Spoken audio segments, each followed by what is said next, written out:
네, 여러분 반갑습니다.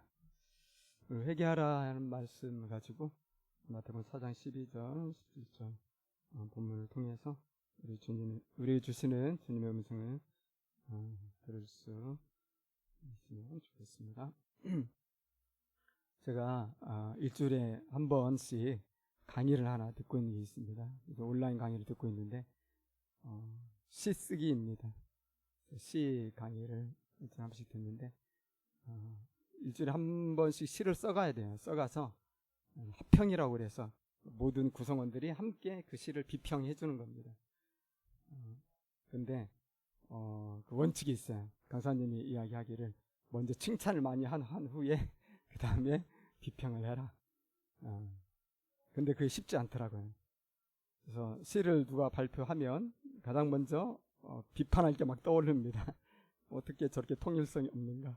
어떻게 저렇게 은유는 엉성한가? 전혀 마음이 와닿지 않는다 등등. 근데 칭찬을 먼저 해야 되잖아요. 칭찬을 하려고 하면 시간이 많이 필요하더라고요. 그래서 좀 뭘 칭찬해야 되나 고민하면 신기한 게 칭찬할 게 반드시 떠올라요. 그러면 칭찬을 먼저 하고 그 다음에 이제 비평을 하게 되죠. 제시도 마찬가지죠. 근데 칭찬을 듣고 그 다음에 비평을 들으면 그것이 아무리 날카로워도 그것을 기꺼이 듣게 되고요. 상처를 안 받습니다. 오히려 기쁨이 생겨요. 이렇게 비평해 주니까 내 시가 더 나아질 수 있겠구나. 도리어 기쁨으로 그 비판을 달게 받는 일들이 일어난 것을 깨닫습니다. 여러분, 오늘 본문 보니까 세례 요한이 잡힌 후에 예수님께서 어디로 가셨냐면 갈릴리로 물러가셨다 나옵니다.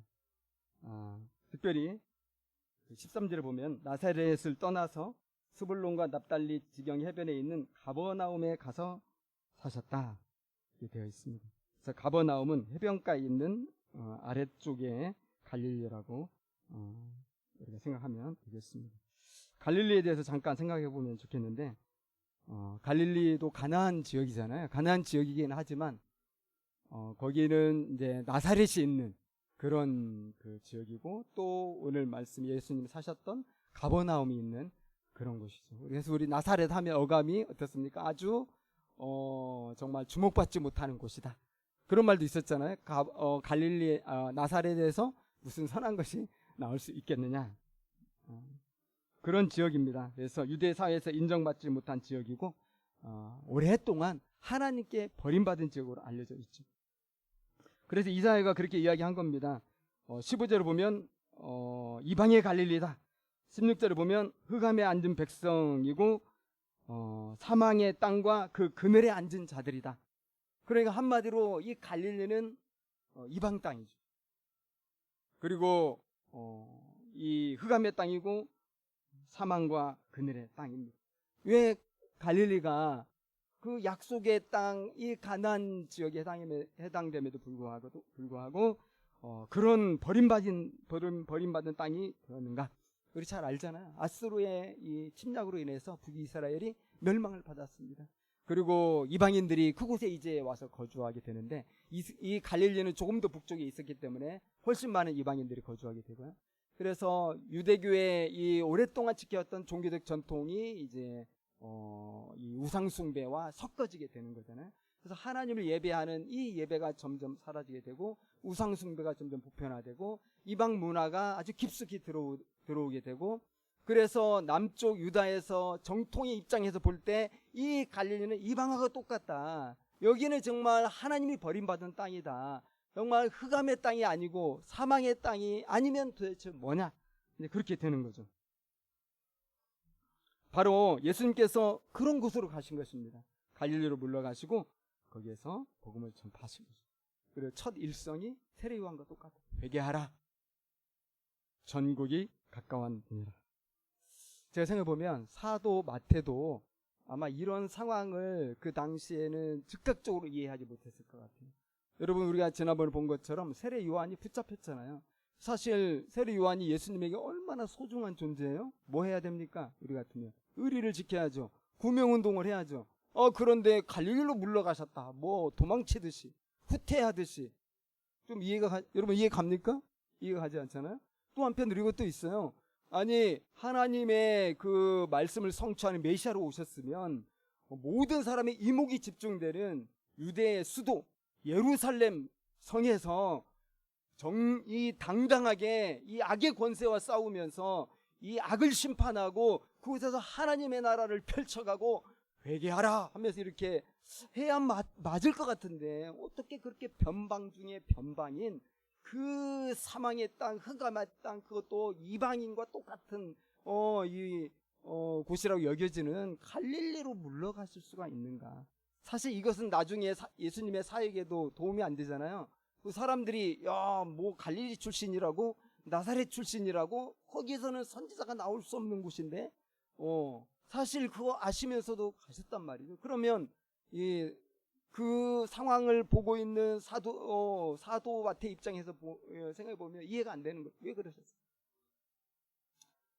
한참 후에 깨닫습니다. 예수님이 승천하시고 그것도 30년 정도 지나서 마태복음을 썼거든요. 그때 이제 깨달은 이 영성을 가지고 썼잖아요. 14절입니다. 왜 그런 일이 일어났냐? 선지자 이사야를 통하여 하신 말씀을 이루려 하심이라.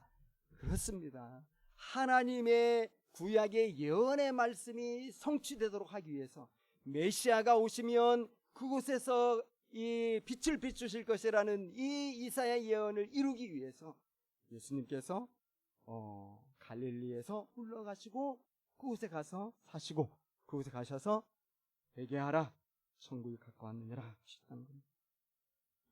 자, 그래서 이사야서 9장 1, 2절 말씀이 성취됐다 얘기하잖아요. 이사야 9장 1, 2절 보면은 15절 16절에 두 번 반복되는 표현이 나와요. 뭐냐면 앉아 있다는 겁니다. 그래서 이 말을 조금 더 생각을 해봤어요. 헬라어로 보면은 이게 현재 분사형으로 쓰여 있어요. 그러니까 어쩔 수 없이 잠깐 앉은 게 아니에요. 그러니까 그냥 그것이 하나의 삶이 되었다 그런 겁니다. 그것이 어디라고요? 이방의 갈릴리에 앉아 있어요. 자리 깔고 앉아 있어요. 거기서 안식을 누리고 있어요. 그것이 자신의 삶의 양식이 됐어요. 그 흑암의 땅이, 그 사망의 땅, 그 그늘진 곳이 그들이 앉아 있는 그런 곳이 되었다는 겁니다. 아마 처음부터 그렇게 앉아서 살 생각은 안 했을 것 같아요. 여러분, 하나님의 심판에 의해서 아수르의 침략을 받고 망해버리고 그곳에 이방인들이 와가지고 우상숭배를 강요하고 또 우리의 딸들을 데리고 와서 막 결혼을 해버리고 그곳에서 막 이방의 그 문화가 가득 차는 이런 환경에서 유대인들이 얼마나 괴로웠겠어요. 오, 하나님 언제까지입니까? 얼마나 탄식이 많았겠어요. 정말 이 참 초긴장한 상태에서 살았을 것 같아요. 그런데 이게 10년이 가고 20년이 가고 30년이 가고 한 세대가 가고 두 세대가 가고 100년이 지나고 200년이 지나고 300년이 지나고 수백 년이 지나면서 이제 이것이 정상처럼 돼버리는 거예요. 처음에는 안 그랬는데 이제 모든 긴장은 사라졌어요. 하나님의 백성으로 사는 게 도대체 뭐냐, 이런 고민은 완전 사라졌어요. 이제는 이게 너무 정상적인 거예요. 사망의 땅인데, 흑암의 땅인데 그냥 거기에 앉아서 그곳의 문화를 누리고 그곳의 방식대로 살아가고 그곳의 신들을 섬기는 게 너무나 자연스러운 게 됐다는 거죠. 아마 그들은 이렇게 말했을 것 같아요. 누군가 의의를 제기한다면, 우리가 이렇게 산 지가 수백 년이다. 우리가 뭐 새로운 삶을 왜 살아야 되느냐? 또는 뭐 지금 이대로도 살만하다. 엄마 아빠가, 할아버지 할머니가 대대로 살아오셨는데 나도 그렇게 살아가는 거지 뭐 별 수 있는 거야? 예루살렘은 예루살렘대로 사는 것이고 갈릴리는 갈릴리로 살아가는 것이 우리의 운명인 거지. 그렇습니다, 여러분. 하나님께 불순종하고 버림받은 것이 처음에는 통탄할 일이고 또 그곳에서 한번 믿음으로 살아보려고 하는 것이 초반에는 있었는데 오래 있다 보니까 다 사라져버리고요. 완전 이방의 땅이 되었고 이방의 삶을 살게 된다는 거죠. 수백 년 동안 이방인처럼 살아왔기 때문에요. 그들에게 메시아를 기다리는 그 메시아 대망 사상도 없어요. 그저 그들의 소망은 뭡니까? 하루하루 큰 어려움 당하지 않고 그냥 편안하게 사는 거예요. 그거면 최고입니다. 우리 아이들이 즐겁게 뛰어놀면서 또 먹을 거 부족함 없이 잘 자라는 것이 그냥 삶의 기쁨이고요. 뭐 이러면 행복일 수 있잖아요. 그죠? 하지만 이미 하나님으로부터 버림받고 하나님의 이 소망의 빛이 비춰지지 않는 가운데 결국 그들의 삶은 죄와 사망의 열매를 맺을 수밖에 없잖아요. 불안한 미래의 그 그늘이 항상 그들을 어둡게 만들어요. 늙어가고요, 병들고요, 또 죽어가면서 인생의 어떤 근본적 이 불안을 떠칠 수가 없다는 것입니다. 여러분, 오랜 세월 동안 이미 굳어져 버린 땅입니다. 수백 년 동안. 그 땅에도 여러분 소망이 있겠습니까? 여러분, 다시 한파가 우리를 엄습하고 있습니다. 지금 어제, 오늘, 내일 또 영하 10도 아래로 내려가면서 뭐 눈도 쏟아지면서 지금 어려울 거라고 지금 기상 전망대에서 예측을 하고 있습니다. 한파의 이 급습 때문에 사실 지난 일주일 동안 힘들었잖아요. 20년 만에 한파다. 거의 영하 20도 가까이 됐거든요. 또 어떤 지역은 50년 만에 한파다 그랬어요. 사실 저희 교회도 일주일 동안 물이 안 나왔어요. 수도가 얼어가지고. 그런데 따뜻한 햇빛이 비춰오니까 살살살살 이렇게 녹더라고요. 여러분, 사실 한파가 일주일이 아니라 한 달, 두 달이 되면 어떻게 했습니까? 우리 아마 적응할 거예요. 한파 속에서도 살아가는 법을 적응하겠죠. 우리는 사람이니까. 코로나19도 그런 것 같습니다. 코로나19 벌써 한 1년 이제 지나게 됐는데 점점 적응되어 가고 있잖아요. 마스크 쓰는 게 이제 우리에게 그렇게 어려운 일이 아니에요. 오히려 마스크 없으면 되게 좀 어색하고 써야 좀 안심이 되는. 요즘 치료제도 이제 개발이 되고 백신도 이제 맞는 사람들도 생기잖아요. 그러면서 뭔가 좀 소망을 갖는데요. 최근 제가 뉴스를 봤는데 전문가의 그런 이야기를 읽었는데요. 지금 코로나19가 계속 생기고 있답니다. 한두 개가 아니고 여러 개가 여러 나라에서. 그렇기 때문에 이 백신이 또 안 들을 수 있다는 거예요. 결국은 우리 인류가 계속 이 코로나19와 더불어 살아야 되고 풍토병이 될 것이다. 그렇게 이야기를 하더라고요. 좀 어두운 전망일 수밖에 없습니다. 그럼에도 불구하고 우리 인류는 잘 적응할 거예요. 적응하고 또 위축되는 부분도 있겠지만 오히려 더 또 새로운 발전을 이루고 새로운 전진을 할 거라고 봅니다. 그게 우리들 인간들의 그런 모습이잖아요. 너무 적응 잘해. 여러분, 하나님의 말씀 없는 거 우리가 견디지 못할 때가 있었어요. 정말 말씀을 안 보면 너무 힘들 때가 있었어요. 그런데 오늘 보니까 말씀 없이도 성경을 읽지 않고도 하나님을 생각하지 않고도 너무 내가 내 생활을 잘하고 있어요. 어느 날 보니까 옛날에 기도 안 하면 그렇게 힘들고 기도해야 된다고 생각하고 늘 깨어있으려 노력하고 막 했는데 이제는 어떤 노력도 하지 않아요. 그리고 그게 익숙한 습관이 되어 간다는 거예요. 어떻습니까? 우리가 몰라서 그런 게 아니거든요. 알지만 못해요. 왜냐하면 우리가 우리의 그런 익숙한 삶의 자리에 깊숙이 앉아 있어요. 그러니까 앉아 있는 데서 일어난다는 건 너무 힘든 거예요. 자리를 정말 박차고 일어나서 산다는 건 너무 어려운 일이죠. 많은 분들이, 특별히 우리 집사님들, 또 아이를 기르고 있는 많은 우리나라 엄마들이, 세상의 엄마들이 육아에 얼마나 지친 생활을 하고 있습니까? 정말 육아에 붙잡혀서요, 딴 생각 하지 못하잖아요. 늘 피곤하고요, 힘들고, 시간만 나면 좀 쉬고 싶고, 나만의 짜투리 시간이라도 가지고 싶은 이런 마음이 들잖아요. 또 이 바쁜 직장 생활 얼마나 정말 피곤합니까?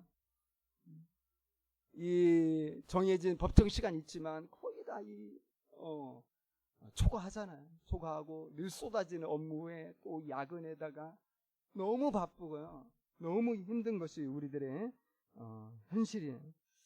한 신학자가 이것은 바로 마귀의 계계다 그렇게 이야기를 하는 것이 인상적이었어요. 우리가 왜 이렇게 바쁘냐면 이거 마귀가 이러한 상황들을 통해서 우리를 지치게 만든다는 거죠. 이 불의한 사회 시스템을 통해서. 그래서 어떻게 해요? 하나님으로부터 멀어지게 만드는 거예요. 그리고 이것에 대해서 누구도 뭐라고 말을 못해요. 목사인 저조차도 함부로 말하지 못해요. 왜 그렇게 사냐고. 왜냐하면 이러한 이 삶이 오늘날 우리의 모습으로 완전히 자리 잡게 되었다는 거죠. 안타깝지만 누구를 탓할 수 없어요. 결국 우리의 이 생활신앙은 사라지는 거예요.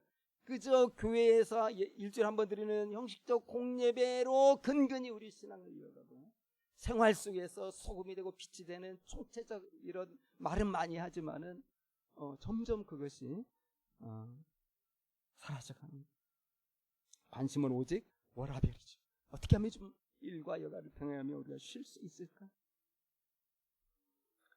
우리 자신이 어느덧 참 그런 것들에 익숙해져 있다 이런 생각이 들고요. 걱정하면서도 우리는 이 사망의 그늘에 앉아 있습니다. 사랑하는 여러분, 우리가 언제까지 그렇게 당연하듯이 앉아 있으면 안 될 것 같아요. 그죠? 뭔가 변화가 일어나야 되지 않을까요?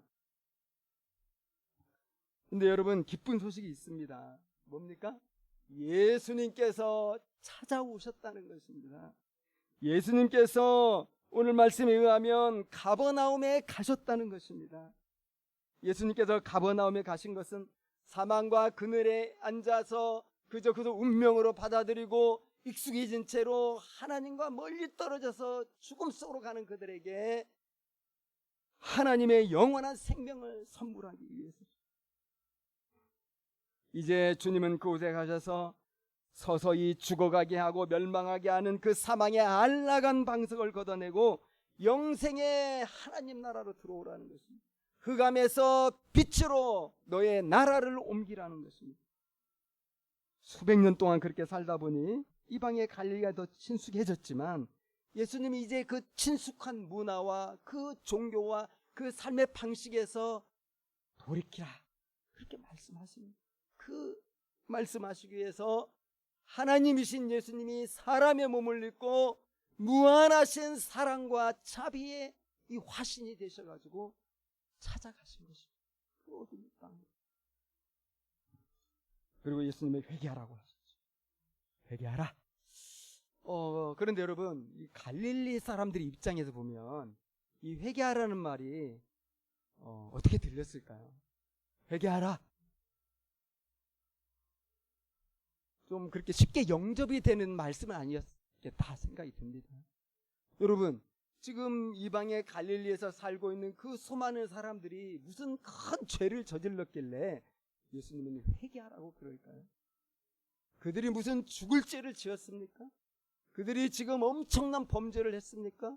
그들은요, 그곳에서 부모님 만난 죄밖에 없어요. 부모님 만나서 그런 문화 속에서 그런 교육을 받고 그냥 자라났어요.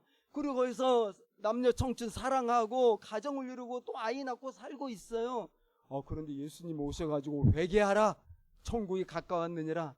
이게 쉽게 영접이 될까요, 여러분? 영접이 잘 안 될 것 같아요. 뭘 잘못했습니까, 제가? 여기서 산 죄밖에 없는데. 쉽지 않았을 거라고 생각하는데요. 그런데 그 예수님이 하나님의 아들로서 우리를 찾아오셔가지고 세상에 우리에게 이 하나님 나라를 주시고자 하는 것에 대해서 열린 사람들이 그 가운데서도 있었다는 거예요. 오늘 본문은 아니지만요, 18에서 25절까지 보면 응답하는 사람들의 이야기가 가득합니다. 우리 유명한 12제자들은요, 이 갈릴리에서 많이 또 부름받았잖아요. 세상에 배를 버려요, 그물을 버려요, 부모님을 떠나요. 그리고 나는 예수의 하나님 나라를 위하여 내가 한번 살아보겠다. 와, 그런 사람들이 있네요. 놀라운 반응이잖아요. 뿐만 아니라 예수님이 가는 곳마다 무리들이 예수님을 찾아다니면서 그 하나님 나라를 체험하고 경험하고 주님을 따라다니고 있어요. 여러분, 이게 바로 은혜잖아요. 수백 년 동안 아무도 찾지 않았던 그 꽁꽁 얼어붙었던 땅에 우리 주님이 찾아오셨어요. 그리고 사람들은 반응했어요. 그 버려진 땅에 생명의 역사가 약동하기 시작하고, 그곳 문화와 정치와 종교에 완전 눌러앉아서 더 이상 기대할 것 없는 삶을 살고 있었던 사람들에게 하늘이 열리는 경험들이 일어나게 된 것입니다. 은혜죠. 은혜. 회개하라, 이런 말은 듣는 사람의 입장에 따라 어떤 사람에게는 정말 부담이 될 것 같아요. 부담이 되고요. 듣기 싫은 메시지일 수 있을 것 같아요. 그렇지 않아도 요즘 기분이 안 좋은데 회개하라 그러면 기분이 좋을까요? 나 지금 피곤해 죽겠는데 회개하라, 왜 그렇게 사냐? 그러면 기분이 안 좋을 것 같아요. 마음이 더 얼어붙고 심령이 더 거칠어지게 하는 메시지일 수 있을 것 같습니다. 그러나요, 어떤 사람들에게는 정말로 기다렸던 생명의 메시지입니다.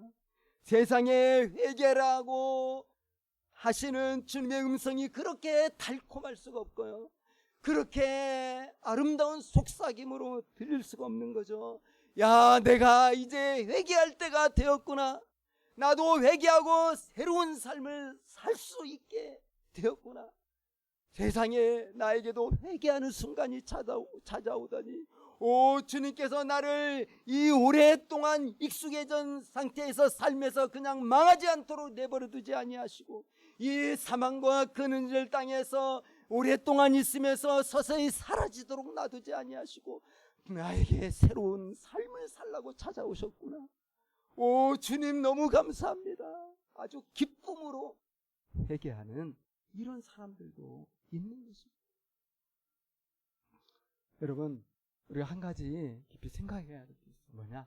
우리 주님은 우리에게 찾아오실 때 어떻게 찾아오시냐 하는 거죠. 여러분, 주님은 우리에게 찾아오실 때 아주 윽박지르며 찾아오시지 않습니다. 협박하면서 찾아오시지 않습니다. 회개하지 않으면 너희들 다 지옥이야. 여러분, 우리 주님은 그런 식으로 오시지 않아요. 아주 차갑고 강력한 막 토네이도처럼 막 우리를 휩쓸 것처럼 그렇게 오시지 않아요. 나그네의 옷을 벗기려고 막 세고 강한 바람이 확 불잖아요. 그것처럼 오시지 않고요, 주님은 따뜻한 바람처럼 포근한 햇빛으로 우리를 찾아오셔서 우리의 얼음 마음을 녹여주시고 우리의 굳은 마음을 부드럽게 해주시고 부드러운 마음을 우리에게 주시는 거예요. 그렇게 오십니다, 여러분. 그래서 그런 주님을 만나면요, 사랑받고 있구나 이런 느낌을 받아요. 아, 내가 존중받고 있구나, 아, 내가 배려받고 있구나 이런 느낌을 받고요. 이 주님께서 회개하라는 제안이 너무 즐거워요. 너무 감사해요. 오, 주님 나에게 오셔서 이 회개하라고 하시니, 오, 저를 버리지 않으셨군요. 주님 저를 여전히 사랑하시는군요. 주님 제가 당연히 회개하고요, 주님이 원하시는 그 삶 저 살고 싶어요. 감사합니다. 우리 주님은 그렇게 따뜻함으로 오십니다. 여러분, 사랑과 친절로 찾아오시는 게 먼저입니다. 아버지 하나님께서 당신의 독생자 예수를 우리에게 보내주셨잖아요. 우리 주 예수님은 인간의 몸을 입고 오셔서 그 저주받은 나무 십자가에 매달리셨어요. 머리에 가시 면류관을 썼는데요, 그 아주 굵은 가시를 이렇게 묶어가지고 만든 면류관이거든요. 찔려가지고 이마에서 피가 주룩주룩 얼굴로 막 흘러내립니다. 두 손과 두 발에 아주 굵은 대못이 박혀가지고 땅바닥으로 피가 뚝뚝뚝 떨어집니다. 가죽만 남은 예수님의 그 옆구리에 아주 예리하고 큰 창이 박히고요, 물과 피가 쏟아져 내립니다. 우리 주님은 그 고통 가운데서 운명하셨어요. 이 말씀 남기 다 이루었다. 이제 주님 말씀하십니다. 수고하고 무거운 짐진 자들아 내게로 오라. 내가 너희를 쉬게 하리라. 그래서 여러분 우리는 감격 속에서 회개하게 되는 거예요. 즐겁게 회개하게 되는 거예요. 설레는 마음으로 주님 제가 바꾸겠습니다. 저의 삶이 달라지겠습니다. 제가 돌이키겠습니다. 더 이상 옛 생활에 매어 살지 않고 새로운 주님의 부르심을 따라 그 사랑 안에 거하며 제가 한번 살아보겠습니다. 주님의 사랑과 풍성한 자비가 우리를 그렇게 만들어요. 지난주 맥체인 그 말씀을 묵상하면서 창세기 16장 말씀 속에서 하갈의 이야기를 읽었는데 그게 참 많이 와닿았어요. 그리고 하갈이 누굽니까? 사레의 몸종인데요. 사레가 자식을 못 낳으니까 상속자를 세워야 되니까 아브람을 막 설득해가지고 사레와의 사이에서 우리 아들을 하나 봅시다. 근데 사레가 다 임신을 했잖아요. 사레는 여종이고 그래서 사실은 사레란다. 하갈이 여종인데 사레의 총애를 받은 거잖아요. 아무나 자기 남편에게 주겠어요. 너무 총애한 이 하갈을 사레가 아브람에게 이렇게 줘가지고 아들을 임신했는데 문제는 뭐냐면 이 하갈이 정말 배은망덕한 거죠. 이 사레를 자신을 인정해주고 자기에게 또 아이를 갖게 한 그 은혜를 생각하면서 사레를 더 존중하고 사레에게 더 복종하고 이래야 되는데 이제 아이를 딱 가지니까 마치 자기가 이제 주인인 것처럼 사레를 멸시하고 무시하고 그렇게 하는 거예요. 아마 이렇게 마음이 이런 생각을 했을 것 같아요. 이제 내가 주인님의 아들을 임신했으니 내가 안 주인이 아닌가. 사레는 아이도 못 낳고 내가 낳은 아들이 상속자인데 그럼 내가 안 주인 대접받아야 되는 거 아니야? 사레는 그걸 다 느끼는 거죠. 그의 말투와 행동에서 견딜 수 없어서 아브라함에게 막 이야기해가지고 이 종을 쫓아내야 되겠다. 결국 광야로 쫓겨나게 되잖아요. 광야에 쫓겨나서 이 하갈이 그냥 이제 죽는 수밖에 더 있어요. 어떤 우물 곁에 덜썩 엎어져서 그저 간신히 물 한 모금 먹고 기운을 차리지만은 무슨 소망이 있겠어요? 무슨 미래의 꿈이 있겠습니까? 여러분 죽어야 되는 거예요. 어쩔 수 없어요. 아마 자기의 죽음을 직감했을 거예요. 그래서 속으로 아마도 내가 왜 그렇게 교만했을까? 이제 나는 여기에서 죗값을 받고 죽는구나. 그런데 나는 죽어도 좋은데 내 뱃속에 아기 불쌍해서 어쩌나. 여러분 그러지 않았겠어요? 아마 어깨를 들썩이면서 흐느끼고 많이 울었을 것 같아요. 혹시 모르겠어요. 마지막으로 아브라함의 하나님을 부르면서 살려달라고 할 수 있어요. 근데 여러분 그 뒤로 놀라운 일이 벌어져요. 하나님이 찾아오십니다. 하나님이 찾아오셔가지고 너는 누구고 너 어디서 와서 어디로 가느냐. 하갈아 너 지금 왜 그러고 있느냐. 하갈이 얘기하죠. 살해의 미움을 받아가지고 제가 지금 도망치는 중에 있습니다. 하나님께서 뭐라고 말씀하십니까? 너무나 큰 위로의 말씀을 주십니다. 사실 거기서 하나님이 정죄하고 책망해도 하갈이 무슨 할 말이 있겠어요? 아니 하극상인 범죄를 저질렀는데 근데 하나님께서요 책망 한마디 안 하세요. 그리고 뭐라고 그러시냐면 네가 아들을 낳을 거야. 세상에 아들을 낳았는데 그 이름 내가 지어줄게. 이스마엘이다. 이스마엘 뜻이 여러분 뭐예요? 하나님이 내 고통을 들으셨다. 내가 네 고통을 들었다. 와, 그 이스마엘이라는 말이 이렇게 여러분 은혜로운 말이라는 생각을 못했던 것 같아요. 하갈의 입장에서 하나님이 지어주신 이스마엘 정말 얼마나 큰 위로가 되고요. 얼마나 다시 살 수 있는 소망의 그 이름이 되었겠어요. 네가 아들을 낳으리니 그 이름이 이스마엘이라. 얼마나 크게 위로가 되었냐면 이 하갈이 결국은 그 우물 이름을 짓잖아요. 우물 이름 뭐라고 짓죠? 기억납니까? 우물 이름 뭐예요? 부엘라헤 로이. 부엘라헤 로이는 무슨 뜻이에요? 나를 살피시는 살아계신 하나님의 우물이다. 하나님 나를 살피시는 하갈은 눈물과 좌절의 한숨 속에서 이제 삶을 포기할 생각을 하고 있었는데, 세상에 예상치도 아니하고 꿈도 꾸지 않았던 하나님이 나타나셔서 아들을 약속하시고 이름까지 지어주시고 그렇게 한없는 사랑을 쏟아부어 주시니까 감격에 겨울 수밖에 없는 거 아니에요? 그리고 어떻게 됩니까, 여러분? 돌아갑니다. 공포의 사례, 그 공포의 주인 마님에게 돌아가요. 회개했다는 것입니다. 돌이켜서 갔다는 것을 회개하고 새롭게 되었다는 거죠. 그리고 이스마엘이 큰 민족이 되잖아요. 하갈의 입장에서 얼마나 큰 일입니까? 여러분, 생각해봐요. 하갈의 회개는 언제 일어났습니까?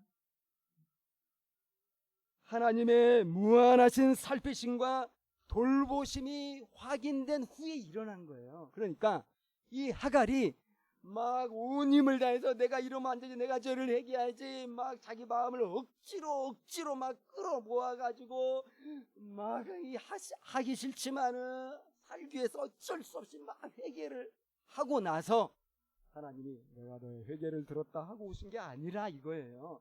하나님의 예상치도 못하고 생각지도 못한 그 놀라운 친절하심, 그 놀라운 살피심과 사랑을 경험하고 나니까 자발적으로 회개를 하게 돼요. 너무 감사하니까, 너무 고마우니까, 나 같은 자에게도 살수망 주시니까, 내가 이렇게 잘못했는데 어찌 나에게 책망 한마디 안 하시고 이렇게 나를 축복해 주시나. 그냥 저절로 회개합니다. 그냥 돌아갑니다. 무섭지만 두려움 없이.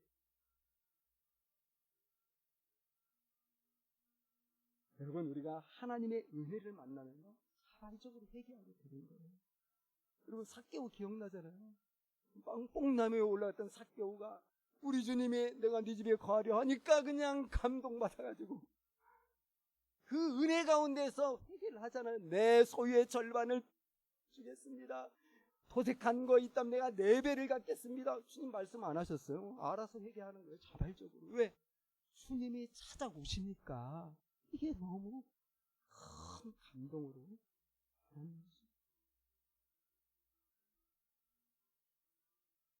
회개하고 나면 즐겁습니다. 여러분, 이게 회개의 기쁨이에요. 하나님만의 기쁨이에요. 사랑하는 여러분들도 좀 그런 적 한두 번 있지 않아요? 과거에? 너무 옛날 과거면 좀 아시지만 어쨌든 우리 예전에 한두 번씩 그렇게 감격의 눈물을 흘린 경험 있잖아요. 저도 옛날 얘기 한번 간단히 하면 고등부 교회 고등부 다닐 때 중고등부 수련회를 여름에 했었는데 막 캠파이어 밤에 해놓고 십자가의 복음, 하나님의 사랑에 대해서 목사님 설교하고 그 다음에 회개를 했던 그 순간이 기억이 나요. 자세는 안 나. 무슨 말씀이었는지 내가 뭔지 회개했는지 모르는데 아주 중요한 것은 생각나는 대로 그때 막 캠파이어 앞에서 막 불타오르는데 그 앞에서 무릎 꿇고 막 소리치면서 기도했던 기억이 나고요. 근데 제가 그때 회개할 때 정말 두렵고 무서워서 그렇게 회개 안 했어요. 막 하나님의 심판이 걱정돼가지고 회개한 거 아니에요. 하나님의 십자가의 아들 주신 사랑이 너무 감격이 되어서 즐거운 마음으로 회개하고요. 새로운 삶을 살고 싶어서 회개했어요.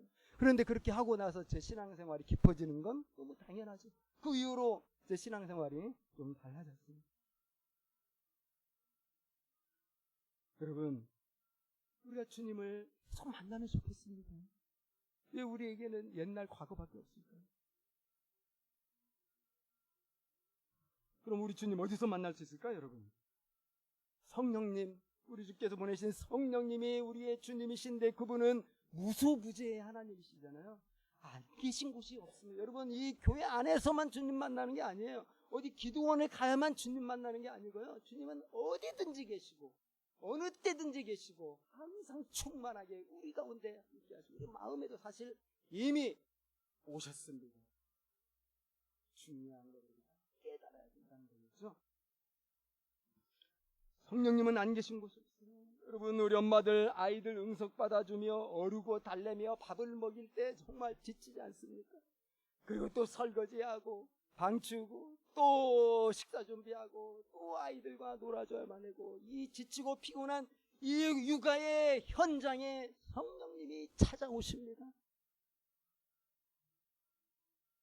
외롭고 지루한 싸움을 하며 취업을 준비하는 우리 청년 여러분들, 여러분들의 그 메마른 책상 위에도 성령님이 찾아오십니다. 약육강식의 무한 경쟁의 직장에 피터지는 그 살벌의 현장, 그 현장에도 우리 주님은 찾아오십니다. 사회의 불의한 일과 불법한 일 요즘 너무 많이 우리 겪고 있잖아요. 우리 정인의 문제도 있고요. 또 제가 최근에 어제 보니까 이 안산의 어떤 목사가 말로 당할 수 없는 아주 정말 심각하고 추악한 범죄를 저질렀더라고요. 이런 일들 우리가 겪을 때마다 우리는 깊은 고뇌에 잠길 수밖에 없어요. 이 모순된 사회, 이 불의한 사회, 여러분 그 깊은 고뇌의 현장에도 성령님이 찾아오십니다. 삶에 해결되지 못한 난제들로 머리가 지끈거리는 그 순간에도, 그 현장에도 성령님은 찾아오십니다. 주님은 이미 오셨기 때문에요, 어디든지 계시는 거예요. 그래서 어떻게 하시죠? 주님은 항상 우리 마음을 두드리세요. 여러분 들어보셨어요? 주님 거짓말 하시는 거 아니잖아요. 두드리시거든요. 요한계시록 3장 20절, 볼지어다 내가 문 밖에 서서 두드리노니 누구든지 내 음성을 듣고 문을 열면 내가 그에게로 들어가 그와 더불어 먹고 그는 나와 더불어 먹으리라. 교제입니다. 주님 문을 두드린다는 거 현재 지금 하고 계시다는 겁니다. 우리는 왜 그걸 못 들을까요? 사랑의 주님, 자비로우신 주님은 항상 우리 가운데 계시고 두드리고 계십니다. 우리가 그러한 주님을 만나야 될 것 같아요. 어떻게 만나면 좋을까요, 여러분? 그 사랑의 주님, 그 자비로우신 주님, 내 생각보다 1000배, 10,000배는 나를 사랑하시는 그 주님을 만나면 우리는 즐겁게 회개하게 되니까 만나요. 어떻게 만날까요? 성경에 여러 가지 많은 이야기들이 나오고요. 역사 속에서 주님 만난 이야기들 많이 있어요. 그래서 좀 이렇게 생각해 보면 제가 볼 때는 가장 중요한 건요, 마음을 여는 겁니다. 마음을 열고요, 주님이 나에게 어떤 말씀을 하셔도 제가 듣겠습니다. 주님 제가 마음을 열고요, 주님 제가 주님을 따라가겠습니다. 말씀만 제게 주세요. 우리가 마음을 닫아놓은 상태에 주님을 향하여 거꾸로 마음을 가지고 있는 상태에 있으면요, 우리 성령님은 인격적인 분이잖아요. 우리 성령님은 인격적인 분이시기 때문에 이미 와 계신데 우리가 마음을 열지 않고 있으면 어렵죠. 어렵겠죠. 또 한 가지는요, 우리가 그분의 말씀을 사모하는 마음이 있어야 돼요. 우리가 매일 맥체인 성경 하기는 정말 어렵잖아요. 저도 솔직히 그렇게는 매일 한참을 때는 했지만 사실 쉬운 건 아니잖아요. 율법적으로 뭘 해야 하나님 만나는 게 아니고요, 마음이 중요한 거예요. 그러면 어떻게든지 말씀을 한번 읽어보려고 이 분투하는 그 자세 있잖아요. 또 암송한 말씀들 어떻게 한번 기억해 보려고 하고요. 예전에 많이 가지고 다녔던 그 요절 카드 그런 거라도 가지고 다니면서 어떻게든 한 말씀 한번 보려고 하는 그 마음이 주님을 만나는 힘인 것 같잖아요. 역시 또 기도입니다. 꼭 우리가 시간을 정해서 WSP에 꼭 나와야 되는 건 아니잖아요. 하면 좋겠지만은요, 중요한 건 바울이 이야기한 것처럼 무시로 성령 안에서 기도하는 거예요. 주님을 찾는 거예요. 다급한 순간에는요, 우리 주님 가르쳐 주셨다는 주기도문을 우리가 암송하면서 진정성 있게 묵상해 보는 거예요. 그런 마음이에요. 그리고 일주일에 한 번 드리는 예배잖아요. 이 예배를 소중하게 생각해야 돼요. 정말 준비된 마음으로 우리 주님 만날 수 있는 게 대한 기대와 설렘을 가지고 믿음으로 이 자리에 앉아서요, 참된 예배 드리려고 우리가 또 분투하는 게 필요한 것 같아요. 여러분 성경이나 또 역사 속에 보면 이런 과정들을, 이런 길들을 통하여 주님이 우리에게 이미 오셨지만 그 속에서 우리가 주님과 만나는 사건들이 일어난 걸 우리가 알잖아요. 물론 그렇습니다, 여러분. 그런 거 없이도 주님은 찾아오십니다. 우리가 그렇게 못한다 해도 주님은 나를 찾으실 수 있고, 나를 발견하실 수 있고, 나를 만져주실 수 있습니다. 하갈에게 그렇게 하셨잖아요. 사도 바울에게 그렇게 하셨잖아요. 그럴 수도 있어요. 그러나 그것은 그렇게 막 자주 있는 건 아니에요. 일반적인 주님 만나는 방법들이 이렇게 성경에 나와 있습니다. 우리가 우리 마음을 다해서 인격적으로 주님께 나아가면 좋겠고요. 이제 중요한 건 뭐냐면요, 주님이 나에게 찾아오시고 나에게 은혜를 베푸실 때요, 우리가 그때 좋은 것으로 끝나지 말자는 거예요. 그냥 그저 좋은 것으로 은혜 받았다 끝나면 안 되고 뭐 해야 돼요? 주님의 요청이 분명히 있어요. 회개해라. 회개할 수 있어요. 그럼 우리는 언제든지 어디에 있든지 바로 그곳에서 다시 시작할 수 있는 것입니다. 사랑하는 여러분, 언제나 어디서나 때마다 일마다 찾아오시는 주님의 따뜻한 은혜가 이번 한 주가 이제 시작하는데 모두에게 있기를 진심으로 우리 다 같이 기도하겠습니다.